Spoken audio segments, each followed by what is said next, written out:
I built something and the market was not supporting my idea. And it kind of taught me a big lesson in entrepreneurship. You don't build till you know there is a demand. And how do we know there is a demand, right? I mean, I only started teaching entrepreneurship later on because of my experiences. But of course, my first venture was something I just did out of blue. I taught strategy, innovation, but never entrepreneurship. So I thought, how hard it can be.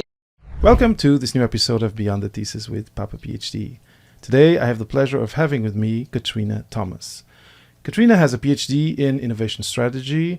She is an innovation strategist and edupreneur consultant who helps STEM professionals turn deep expertise into premium offers and scalable, elegant businesses that are fast, simple, and free from tech tangles.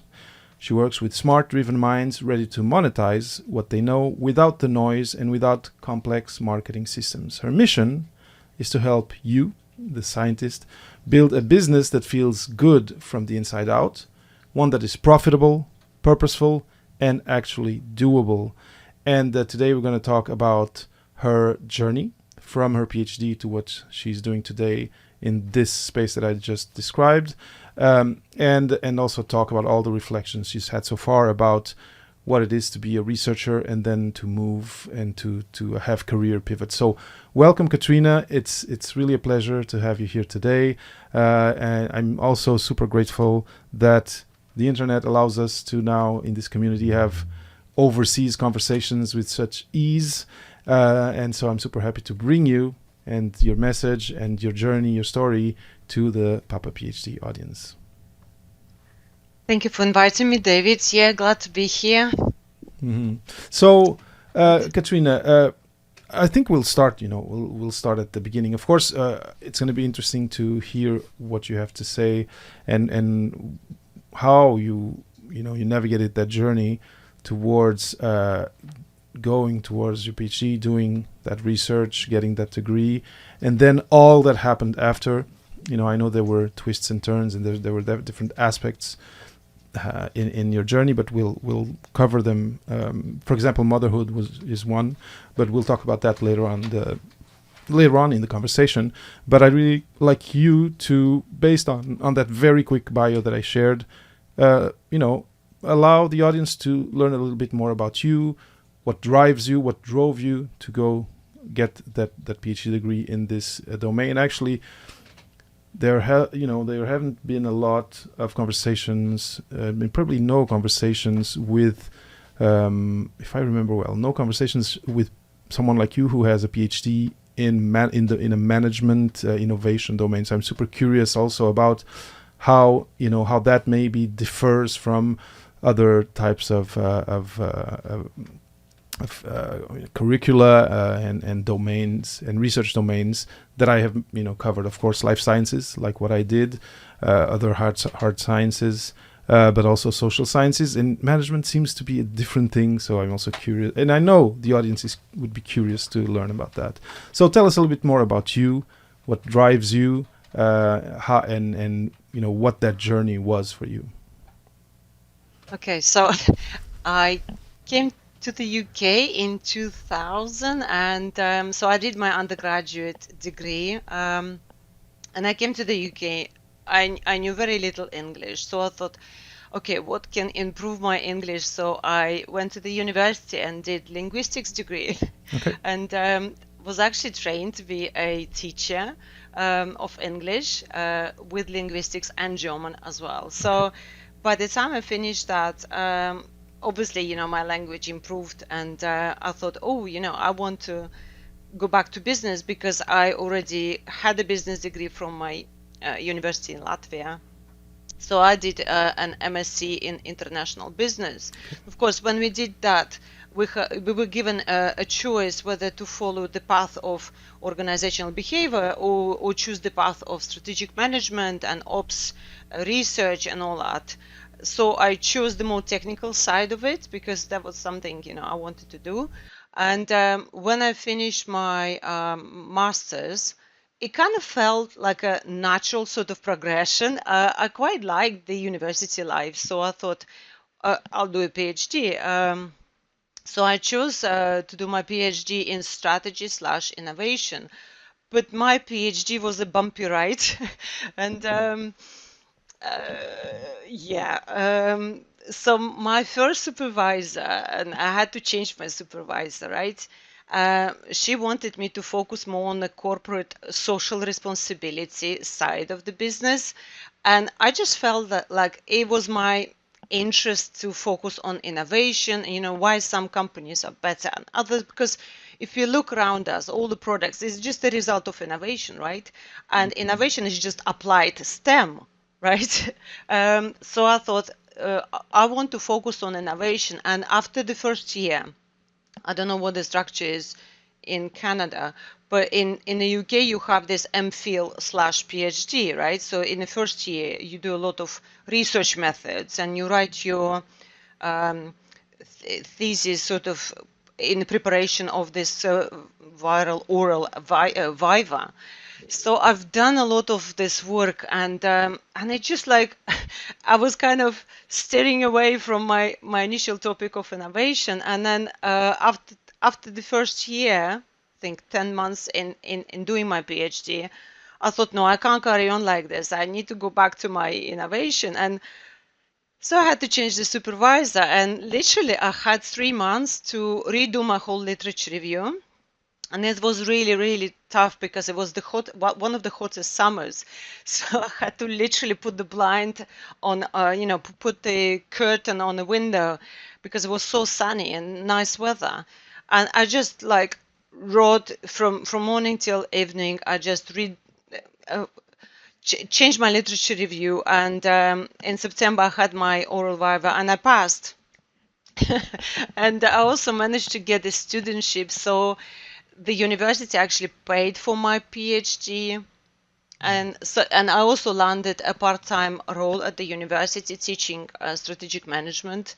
So this is how I end up going into a PhD, with a focus on innovation. But because I changed the supervisor, my first supervisor had connections, had networks, had everything basically, and she said, if you are with me, I'll get you in front of the right people. You'll have no problem doing your data collection and all that.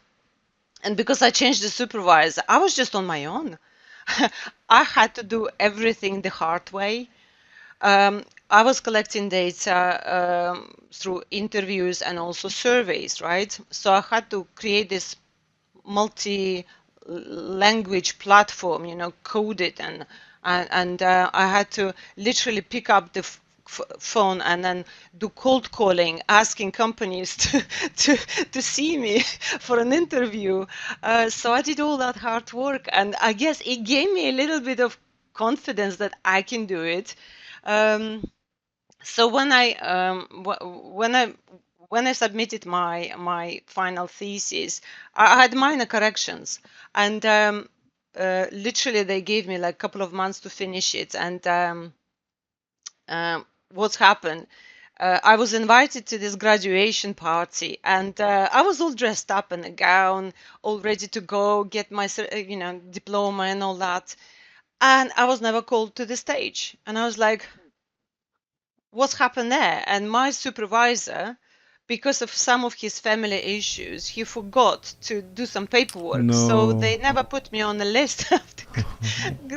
So I didn't graduate. So it was another 4 months when I actually graduated. And, by that time, I was just so deflated. Of course. But you know how it is. And I just felt like, why did I even start this journey? But at the end, yes, I got my PhD. But it's because this data collection and me traveling overseas and collecting this data kind of gave me that confidence that I can do it. Yeah. So I had an idea for a business, and I decided, okay, well, I'll start a business. And this is how I went into entrepreneurship. Yeah. Okay, very cool. Yeah, it must have been such a kind of a weird feeling to just see the ceremony ending and your name was not even called. Like, what is happening? But then you got it, and that's what's important. So entrepreneurship, that's something we hear much more these days. Like since the last few years, I've had a bunch of conversations on the podcast, off the podcast, about entrepreneurship for and by scientists, and especially here, for example, in Quebec, there are different programs that are funded by the Quebec government to promote entrepreneurship literacy, let's say, in young graduates, and eventually to promote their ideas to go farther.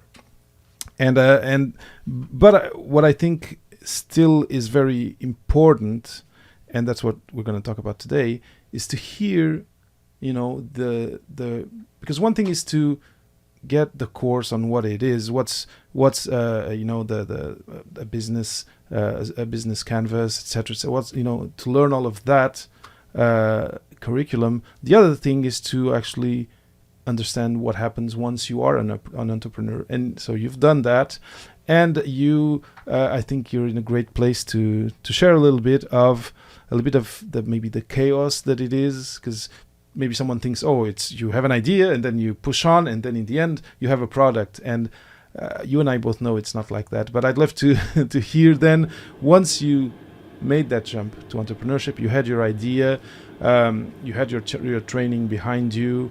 I'd love to let you share about did that first idea work? How many ideas or projects were there after that? And what are caveats? What are lessons learned? So yeah, I'll let you choose which point to start from. But I'd love for you to share your actually like terrain experience, being an entrepreneur and actually having to pivot ideas as an entrepreneur.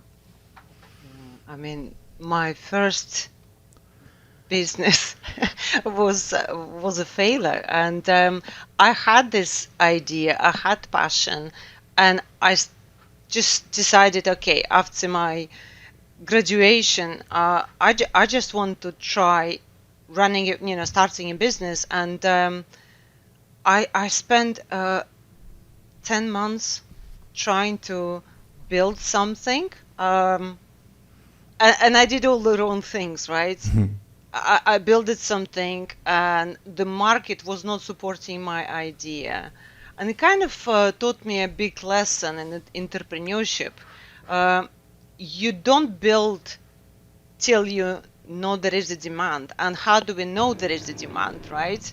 I only started teaching entrepreneurship later on because of my experiences, but of course my first venture was something I just did out of blue. Mm-hmm. I taught strategy, innovation, but never entrepreneurship. So I thought, how hard it can be. So I had this great idea and of running this programs, and back then I've identified there was a market gap in terms of there were a lot of students graduating with IT degrees and computing degrees, but then the employers were always kind of pointing at the fact that they do not have the right skills. So I thought, well, how do I bridge that gap? Exactly. And that's been my obsession since the beginning. So I thought, okay, how do I bridge that gap? And I thought, okay, well, if I can come up with this idea of like retraining, that I take these students, I connect them with companies, I sign contracts with companies, I also do some kind of a CPD and give them a diploma and place them within those companies.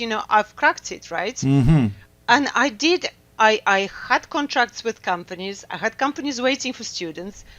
I also liaised with a big organization and actually certified my courses.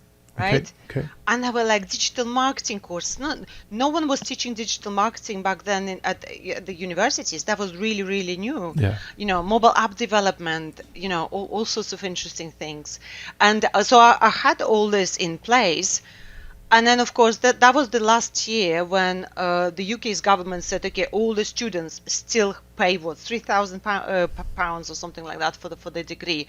Next year we increased the cost to 9,000. Okay. Oh goodness. And there was an avalanche. Of course. All the people just decided to go to universities, and of course that was all these graduates who couldn't find the roles. They decided to go and upgrade their, and get postgraduate degrees. And of course the market was not there supporting my model. Of course. And after spending good 10 months building it, I realized that there was no market for this idea. All right, and so Yeah. this is a big first lesson for anyone listening and thinking they have an idea that could be marketable.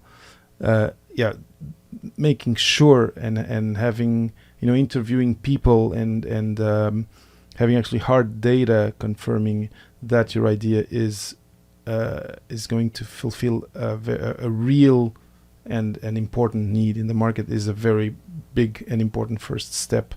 So that's a great first lesson. Now, also you just mentioned that there was an event that kind of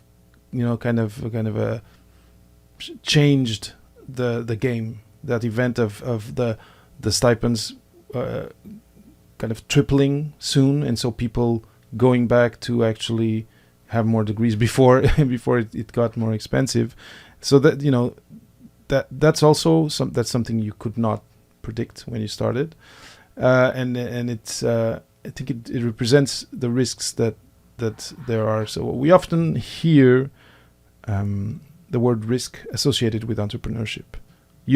That was a risk that you couldn't see coming. It was like an unknown that appeared. But I remember talking with you before that you have this concept on, is entrepreneurship really riskier than staying in academia? And I wonder whether this is a right moment to maybe talk about that. So at that point, did you, for example, think, okay, I should have stayed instead of launching into this and now being here with 10 months of work that I have to put in the dustbin? No, this insight actually came to me later. Okay. After 10 months of struggling to get clients and customers, I realized that actually, if you look at the statistics, why small businesses fail, I mean, number one reason, there's no market need, right? The second reason, you run out of cash. And also, if you look at some of the key factors that contribute to the success of small businesses, timing is very important. Sometimes you are too early for a market, and sometimes you're too late for a market. And also, they also mentioned there's another dimension, which is luck. Sometimes you just have to be lucky. So I didn't want to go back to academia, but I had to, right? And but what I did, because I've gained so much insight, so much experience, I had to attend all this, breakfast meetings at the Chamber of Commerce, do my pitching, and liaise with different possible partners. It actually gave me a lot of confidence to apply to the role, which was another grade from where I would be starting initially. So I just applied for a senior lecturer role, and if you think about the Canadian dollars, you're talking about 20,000 in difference between the grades, right? And so I applied, and I got the role because of all my experiences. I literally went and I talked about what I did for my business, which gave them the confidence to give me a high paid role. But in terms of the safe, which one is safe, to stay in academia or to try entrepreneurship, I think it's more risky to stay in academia actually, without diversifying into other aspects of, in terms of business and so on. Because in academia, I stayed and I did some I worked on some really cool projects. I managed in 2 years time, when I joined them, I managed to land a role of the interim subject lead of strategy and international business. So I wasn't, doing the management, and actually doing entrepreneurship gave me that confidence even to put myself forward. Because I remember that email when they sent an email saying, who would like to, apply for this role? I said, me. And if I didn't do what I did for my early business, then I would probably be still hiding, right? But in terms of the safety net, later I realized when I went on my maternity leave, and then when I returned, I realized that the department was in turmoil. They were restructuring because of the lack of students for their programs. And this is something we can't always control, because we can control the curriculum, right? We can control the development of the programs, but we cannot control what the marketing department is doing with our programs, right? How they market our programs to the rest of the world, because they work in their own siloed department, and we do not have that visibility how they market our programs. So yeah, it was a hard truth. I realized that when I returned from my maternity, they were restructuring and there were no roles, for colleagues anymore. Oh, wow. Okay. They literally created this pool of new roles, and as that everyone reapplying for the same role, associate professors, senior lecturers, everybody had to reapply for a small bunch of roles. Okay. Yeah. And then I realized, it's when you put all your eggs in one basket without diversifying into other areas, then you are at a higher risk. It's true. At least with entrepreneurship, you can control the outcome. You can control pricing. You can control positioning, and who you partner with. Of course, because you're the one at the helm. Now, absolutely. You had mentioned something to me before that I think a lot of people go through. I think even more women maybe go through, which is that when someone tells you, well, you didn't sell yourself well enough, and once you came back from maternity leave, there was this restructuration, and how did you react when you were told that, or what reflections do you have about this selling yourself? Because selling yourself is not everyone is comfortable with the term. It's very taboo. It's also very fuzzy. What does it mean, selling myself? Is it just schmoozing? Because I know most graduate students or young graduates I talk with don't even like the term selling yourself. There's this kind of aversion to it. They kind of balk at it. Can you talk a little bit about this? Because I think it's an important thing to talk about, and you having gone through it and then having all your experience later on, you probably have some good reflections about this selling yourself and what that means for a young professional, be it as an entrepreneur selling your project, but also as someone who's within a company or within an institution. Do you have reflections about that? Yeah, absolutely. So just to give you a little bit of context, imagine, I'm doing all this, important work. I'm in charge of, MBA. I'm teaching corporate programs to Ministry of Defense in the UK, to RAF. And, I'm running a department and I'm organizing the Entrepreneurship Week, 2017. I'm doing a speaking gig, in front of the students about AI. Very few people actually pay attention to AI in 2017. And then I go on the maternity leave. 11 months later, I come back, and I'm being put in a situation where I need to reapply for the role, right? And that, my son was 11 months old or something like that, and he was really ill. And I asked them, how do I do this interview? Do I do it over Skype? Back then it was Skype. Or do I come in person? And they said, well, it's up to you. And I thought, well, I better come in person because, it's important, right?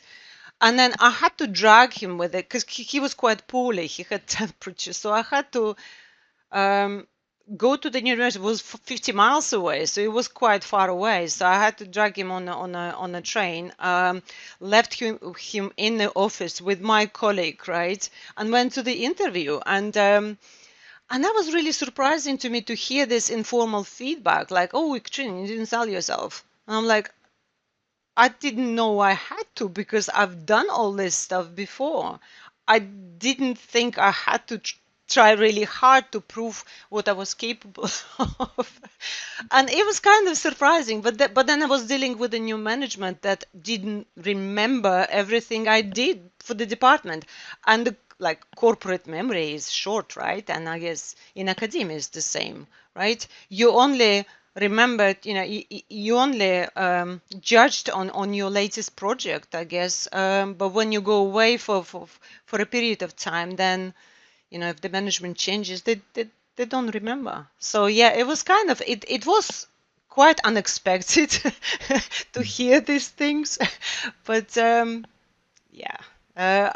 as a result, I just thought, they actually offered me a role which was like a stepping down in terms of the pay scale. And I said no.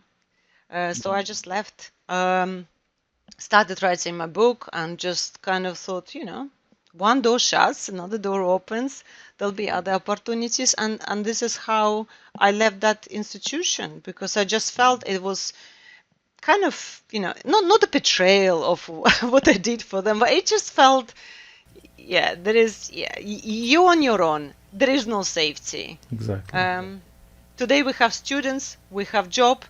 Tomorrow market changes, and then everyone has to reapply for the roles. Yeah, management changes, and absolutely. And that's that's sad, and especially probably you're now a mom and needing stability, and the ground was just taken from behind, from under your feet. So anyway, but the good thing is you have this entrepreneurial, kind of nature, let's say, or penchant, and you went that way. And you talked about writing a book, but I still want to just spend a few seconds on maybe today in 2025. What can you share, with young women out there or young men in STEM who maybe are still within a department or who are developing or starting their career within an organization?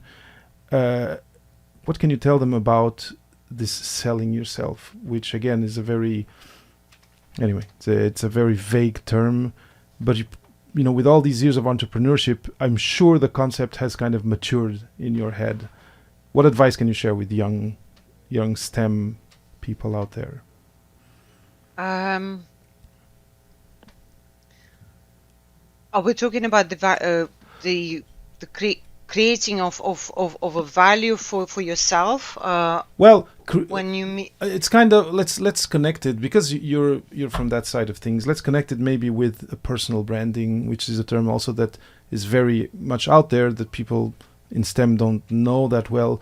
But why is it important, let's say, to have a journal, keep notes of your accomplishments, maybe have a regular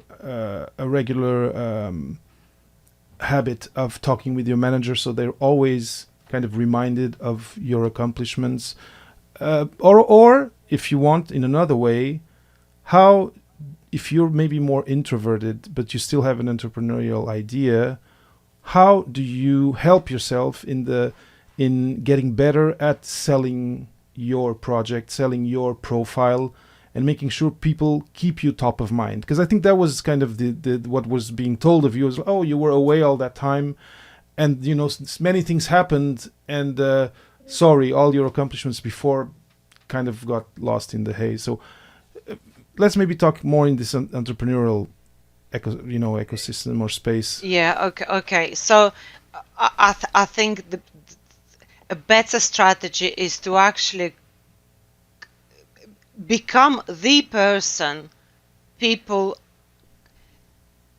are seeking in the first place. You don't want to be in a position when you are dependent on someone else's motivations, on someone else's projects, right? You have to create a value based on your skill set, on your based on your expertise.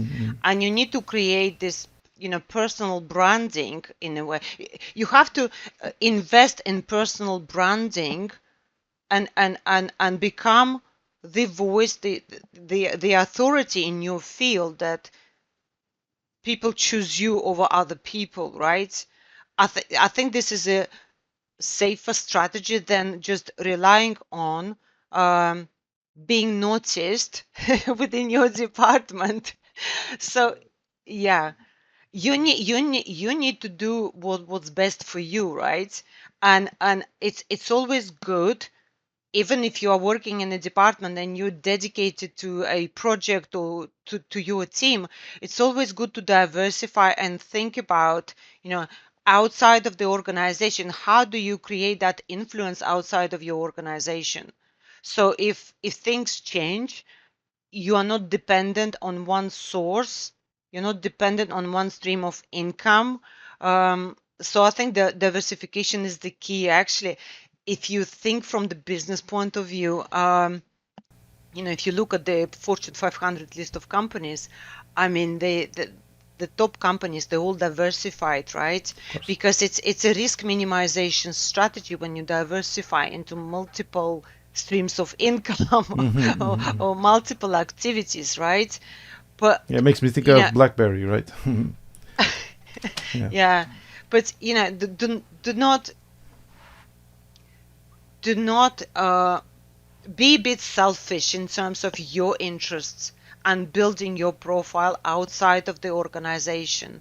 And my advice would be to for anyone in STEM, create your own website, with your name, and just start, writing about, your expertise, your views, because you are who you are, what the internet says. And of course now it's ChatGPT or all these LLMs, right? If people are doing search now, not on Google, right?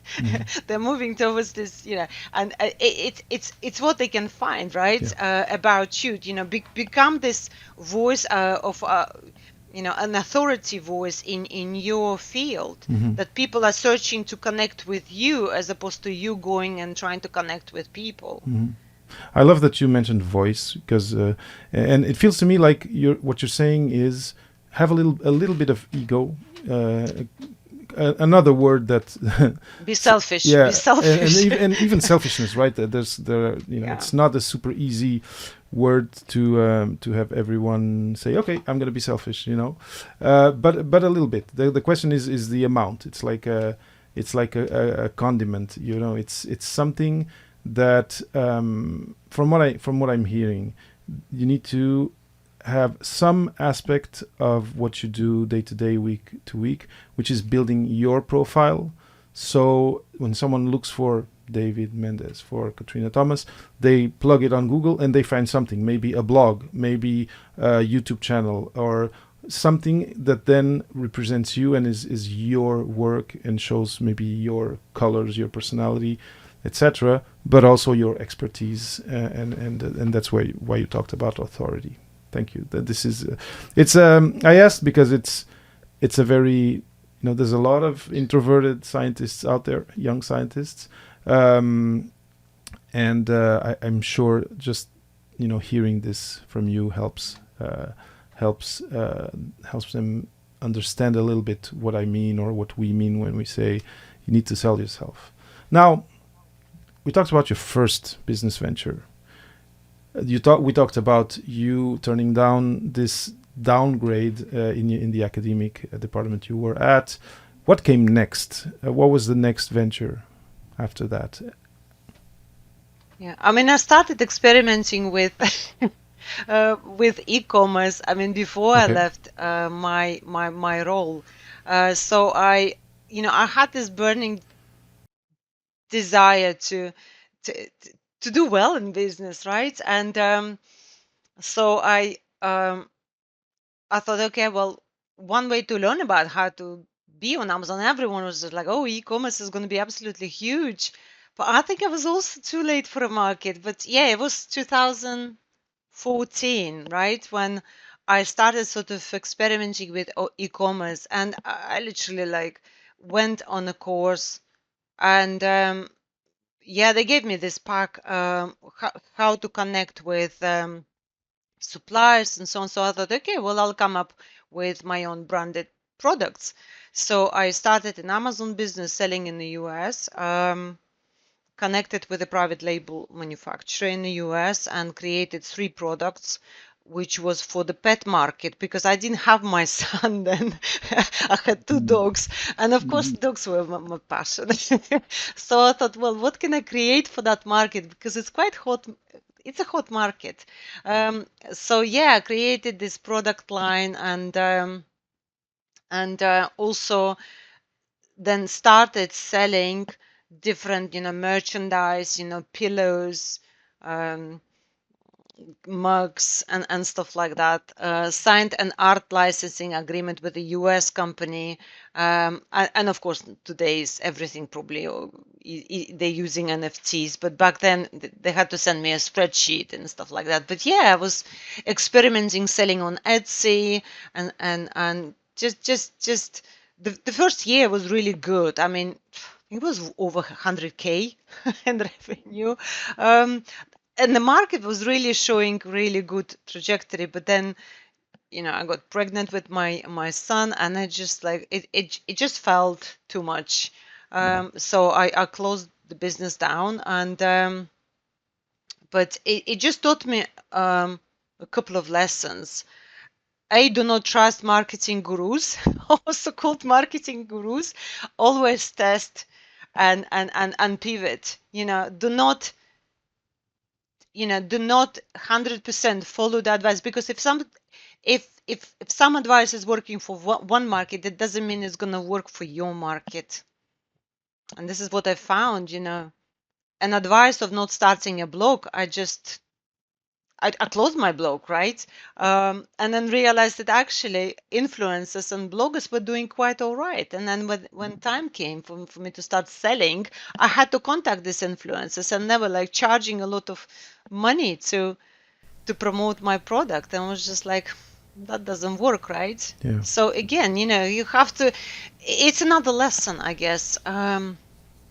But it's you have to constantly learn when it comes to running a business, and there is always something you don't know, something you can do differently. Yeah, and this story I've heard. Like I said, here in Quebec, there's programs that help young graduates or anyway young graduate researchers learn the basics of entrepreneurship, and then also help them eventually start up something. There's different, as you know, there's different levels or different stages.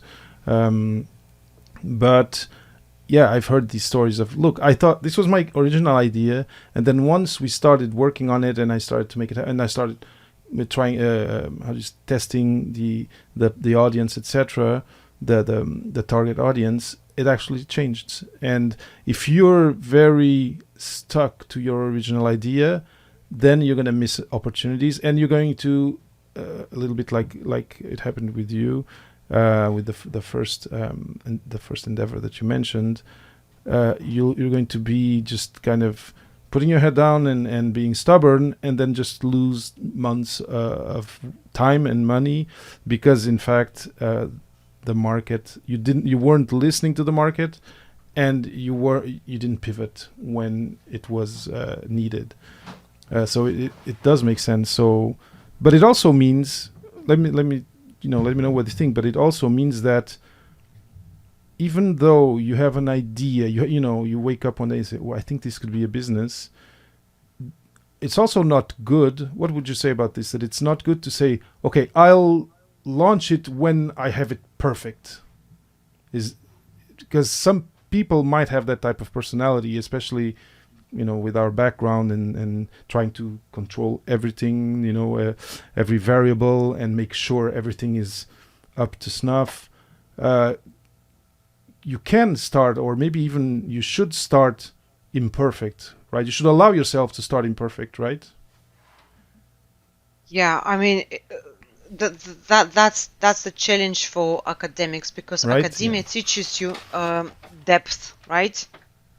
But entrepreneurship actually requires you to go, breadth and adaptability, right? Pivoting. Like you said, your first idea may not be the idea that will be bankable and sellable, right? You need to pivot constantly. When you were saying this, it reminded me of the book, and this is probably one of my favorite books. It's called The Road Less Stupid by Keith Cunningham. And he actually talks about the exact problem which you've mentioned. Entrepreneurs and founders, they wear these four hats, and the first hat is the hat of a creator. And and they want to perfect their product, and they're so sometimes attached and passionate about the product that they spend too much time fine-tuning till they run out of cash. And his first question in the book is like, if you were to unwind 3 financial decisions in your life, how much more money would you have right now? And sometimes missing on an opportunity is better than jumping head on and losing a bunch of money, right, without assessing risks. So he's talking about this, first hat is a creator hat. The second hat is your classical, tactical hat, when you try to optimize your website, change the colors 15 times, change the font and this and that to make it perfect, right? Because you think you have this fear that someone is going to judge you because your website font is wrong, right? Or not perfect. And then you just basically spend all this money and energy, and energy actually is very important, right? And by the time you lose that momentum to launch and get the traction, by the time you launch something, you're so exhausted. So the first challenge you have, you just like, oh, there's no market, I'm just gonna give up, because what's the point, right? And around you, you have people, and you think they're laughing that you're another, it's another failure and stuff like that, and you give up. And he's actually in the book, he talks about this, you have to have business skills. You have to constantly learn about, strategies of risk minimization, and spend some time actually thinking about the risks, as opposed to jumping on and starting a new venture. And that's why I like the concept of minimum viable product, which is you create a product. It doesn't mean that the product is not ready. You create a minimum viable product, but then you adapt, and tweak that product depending on your customer feedback. Business planning, I mean, we are no longer, we kind of try not to teach business planning anymore, because no business plan actually survives its first contact with the customer. It's a better strategy to have like business model canvas. Think about, okay, this is my market, this is my product, and then try to fine tune and find that product market fit, right? And then, but if you look at the successful companies, they all start doing something else, and then they continuously tweaking their offer, their product, and then eventually they end up doing something completely different. So don't be perfect. And I know it's hard for PhDs, because you have that perfection embedded in you. But sometimes you have to, like Seth Godin says, shape your creative work, in a rough state, sometimes, and just test the market. Yeah. And only then fine tune it. Yeah. And make it look pretty. Well, I'm glad I asked the question because it was really a cool answer, and I think again this is going to help our young STEM people out there a lot. Now we are getting to the at the end of the interview, and I wonder whether there are. Well, first, I want you to share where you landed today. What your current business venture is, and maybe and importantly, what have you learned? What were the lessons learned from these first ventures and these pivots that then brought you to where you are today in terms of being an entrepreneur? Were there, specific lessons, maybe specific conversations you had with people, with mentors? And then let's talk about, what it is that you're doing, because it also has to do with our community. I think the main lesson from my entrepreneurship ventures is to start with the market.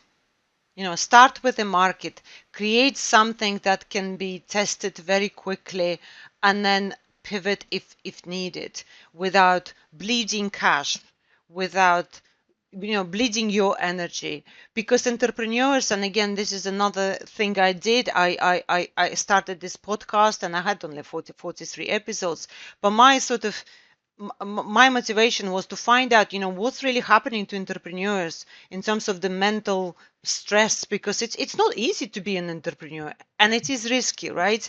But then at the same time, you have the agency, you control the outcome. You can train yourself to be better at marketing or business skills, right? But you control the outcome. In academia, sometimes you don't control the outcome. There is a ceiling, and the ceiling is quite low. So start small. Have a project. Test that project idea. Pivot if needed, because again, you need to find that market product fit first without spending a lot of cash. And that's kind of what I'm doing right now, right? I'm helping STEM professionals and STEM educators to actually monetize their expertise by creating an offer, testing it, within the first 30 days, testing it on the market without complexity associated with marketing, building funnels, and spending money on all these gadgets and tools which you don't need, right? Initially test the market, see if something works, see if you can actually solve someone else's problem with your solution, and then pivot and just bootstrap your success, right? And fine tune that, find that market product fit first, and only then make it perfect. Okay, for the people who are out there and who are not yet, privy to the terminology, what does bootstrapping your project mean?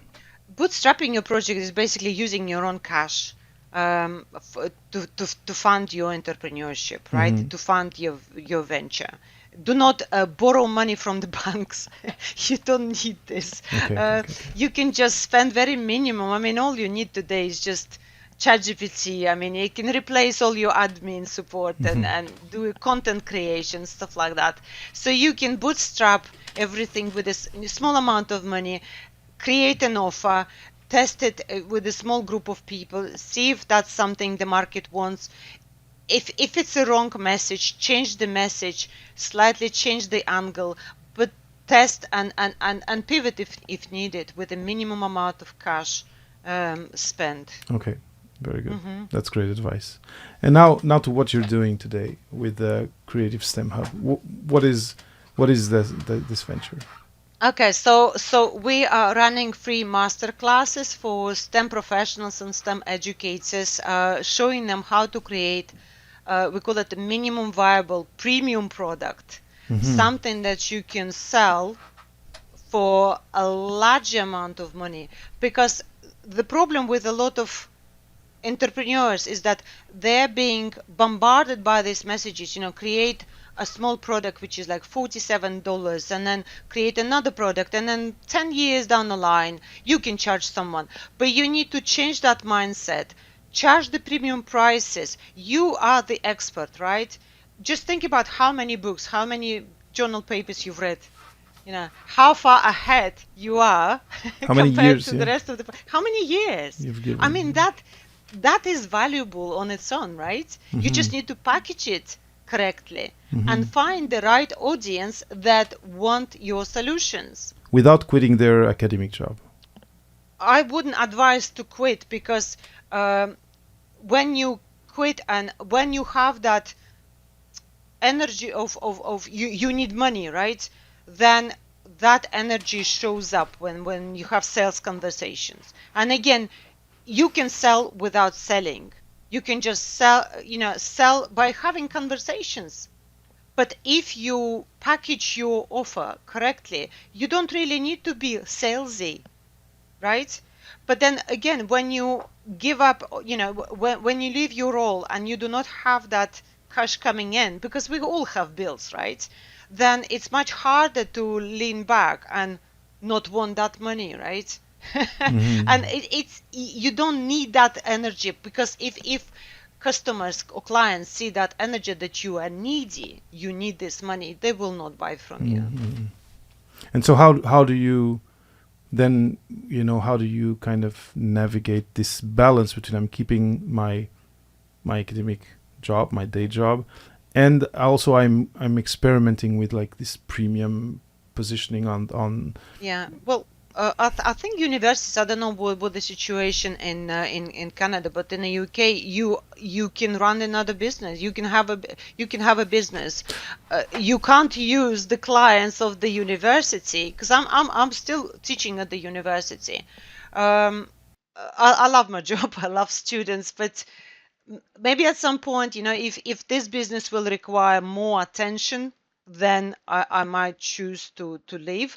But at the moment, it's kind of, I can do that as a side business if I do not, if I do not use the same student channels for recruitment and stuff like that. So you have to be careful in terms of, not stepping on what the university is doing, right?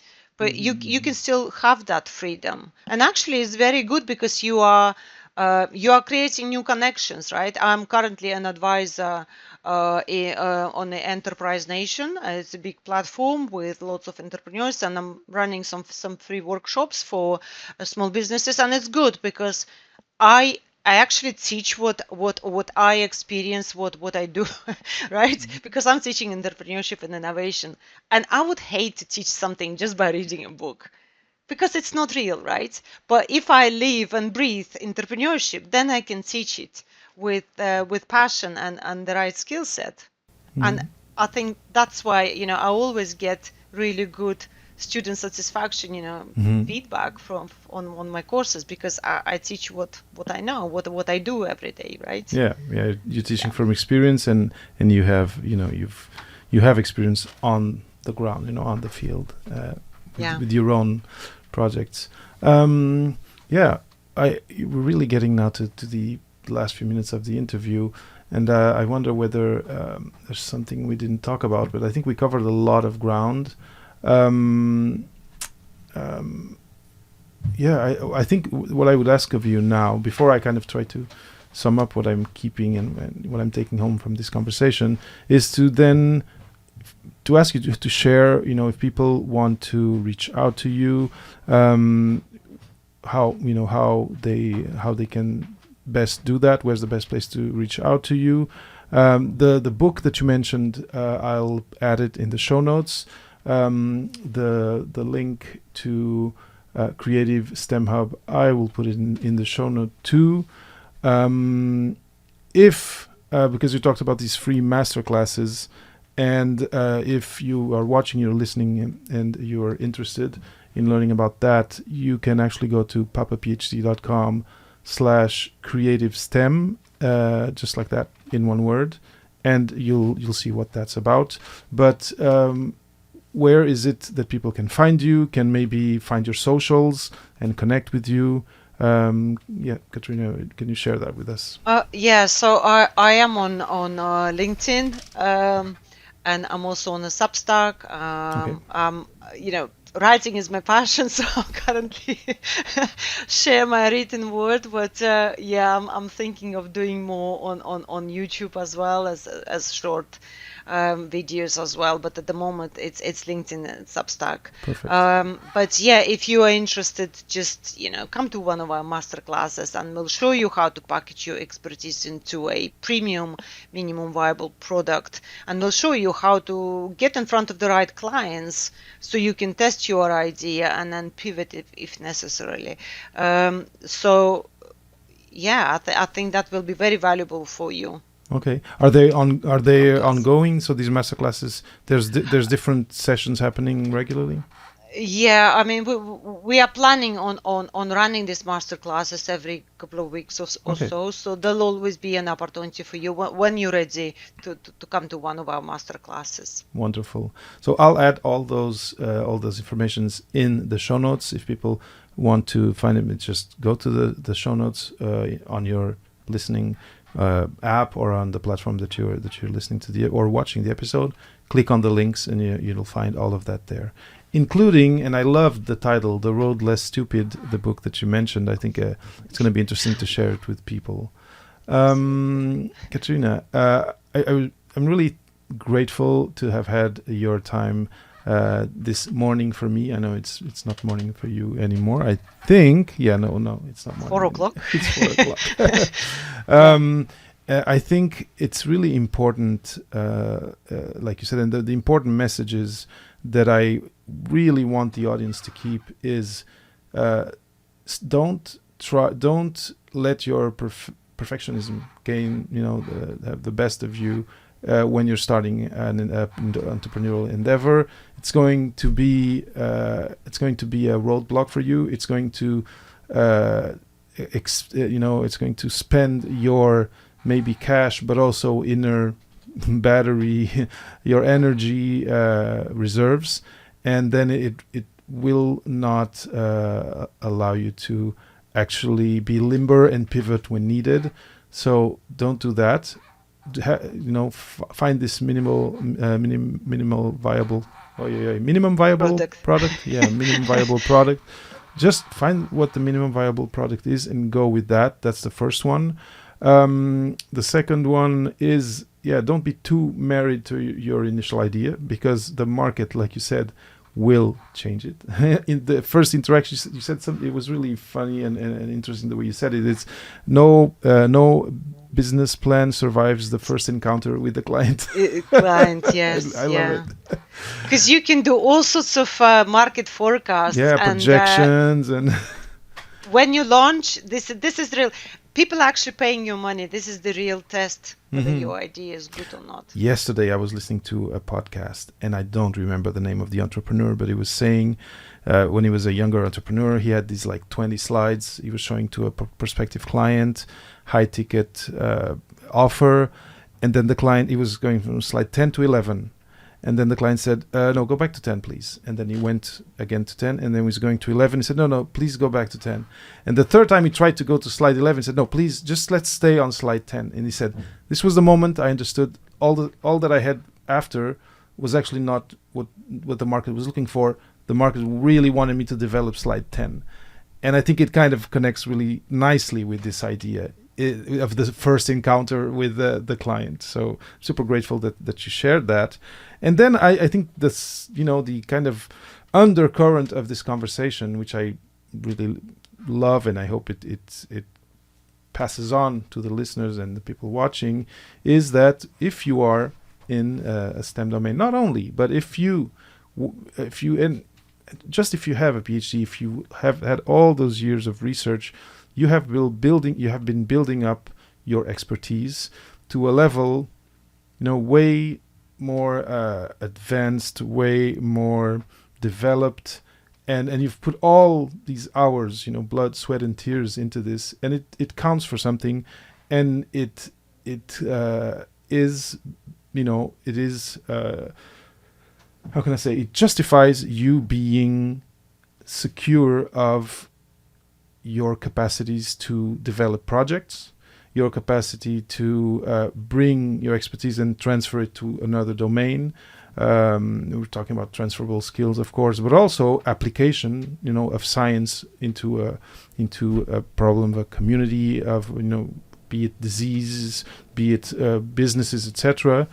And so I really love that people like you, Katerina, are out there trying to help, like extend a hand and help people actually cross that bridge of, okay, I actually have not done this before, but there is a place for scientists in the entrepreneurial community, and that's a very important message, and I think that's the big take home that for me from this conversation. So thank you, Katerina. It was a great pleasure, and I wish you all the best for your endeavors, and I hope you help the most people possible cross this ford, cross this canyon. It looks like a canyon, but in the end, I think with your help, they'll see that there's a comfortable path and a productive path there. Absolutely. So thank you for inviting me to the podcast. And we're here when you're ready. So reach out and we'll help you. Excellent. So turn your expertise into a high value product or an offer. Yeah, excellent. So Katerina, again, you'll find all the links to get in touch with Katerina in the show notes. If you're interested in the masterclass, again, it's papaphd.com/creativestem. And again, thanks for being with us. Thanks for being interested in entrepreneurship. I think, and I'm saying thanks because I think there needs to be a lot of communication between entrepreneurship and science and research, and it doesn't need to be very complicated. Sometimes it's just your idea, bootstrapping and pivoting, etc. It does not have to be super complex, and I think that's also a great message from what you shared. So thanks to all of you. If you are on YouTube, please subscribe to the channel. If you're listening on your podcast app, please subscribe to the show so you don't miss any of these conversations. And do great science, have great ideas, do great entrepreneurship. We all need it. We need great science-based ideas out there today more than ever. And keep in touch with us. And if you have any questions or if you want to discuss any further. Okay, thank you.